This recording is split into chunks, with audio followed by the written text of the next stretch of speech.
Hello there. Hi, everyone. So, I was in another New Life show today, and our topic was ego.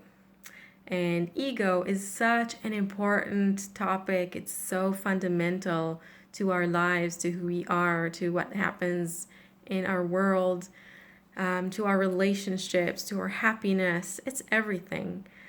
Actually, specifically, we talked about the term ego death. I don't know if you've heard of it, but if you look it up on Google, you'll see that a lot of people who take psychedelic drugs talk about ego death. And then there's Buddhism and meditation practices that attempt to bring someone to feel it. It's basically a state where somebody manages to disconnect from their ego or sense of self for a little while. And then they kind of feel free, like they're floating, like they're unattached to anything. And it can feel very good. So why does it feel good to disconnect from the ego? And by the way, that is only temporary. It's not real enlightenment, or it's not really rising above ego. But why does it feel so good to begin with? And this is so interesting to understand. That whereas animals have their needs, they'll go and try and fulfill their needs to survive, even if that comes at the expense of a different animal, but they don't mean to harm them, they just want to survive. The human ego is something more evolved, and more, what's the word?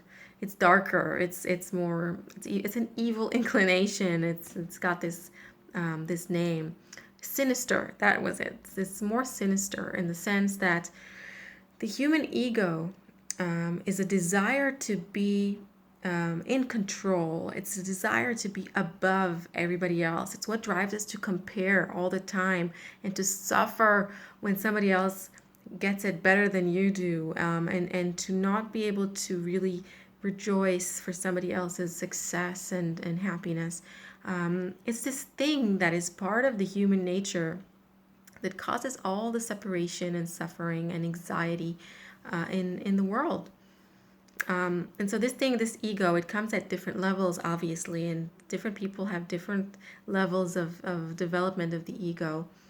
But in general, I think it's important to see that because we have this inner need to swallow this world and to be someone who everybody else looks up to and admires, and the whole me show, that this causes us to spend so much energy and so much time, in fact, our entire lives, chasing this fulfillment of our ego, when it's really futile, because it will never really fulfill us. And most of the time, we can't really get to that point. We can never really control and get everybody to like us and everybody to love us and to see this image that we want to project. And on the way, it gives us a lot of suffering, a lot of anxieties, fears, concerns. What are people thinking of me? Am I as successful as I should be? Am I achieving my goals as I wanted to, etc., etc.? I think we all know all about that. So that's ego, and that's why it makes us suffer, and why those moments of freedom from egoism, experienced through meditation or through psychedelics or through even taking a vacation and going to, I don't know, camping on the beach, or going to a faraway land where nobody knows you. All of these things give us a temporary sensation of freedom, of relaxation from that constant need to prove something, and to be something more than others.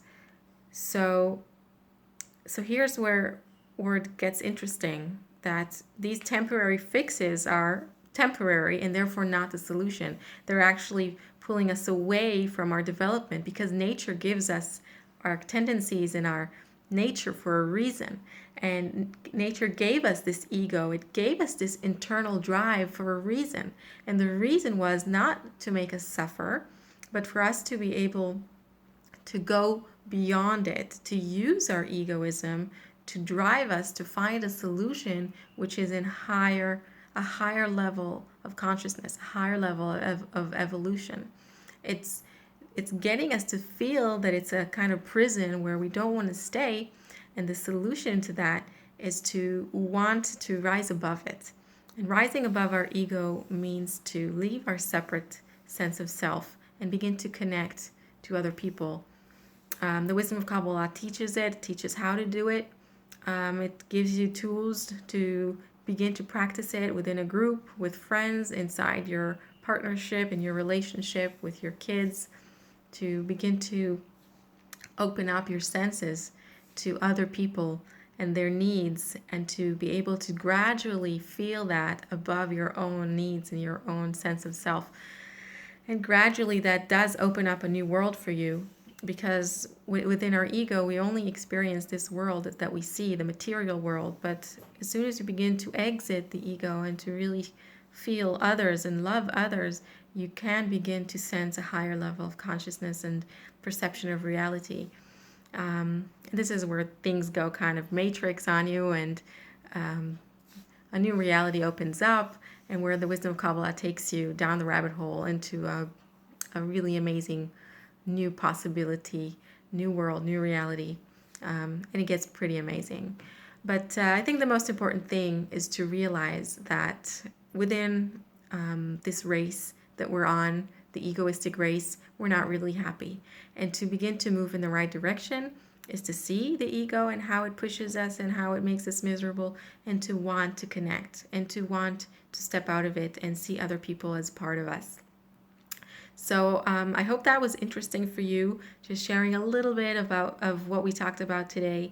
And if you have any questions or comments, I'd really love to hear them, so we can start creating a discussion about these things that are so fundamental to our lives. And I wish us all to really begin to experience the love, the expansion, the connection, and the happiness that is our true nature and what nature truly has in store for us. So bye for now.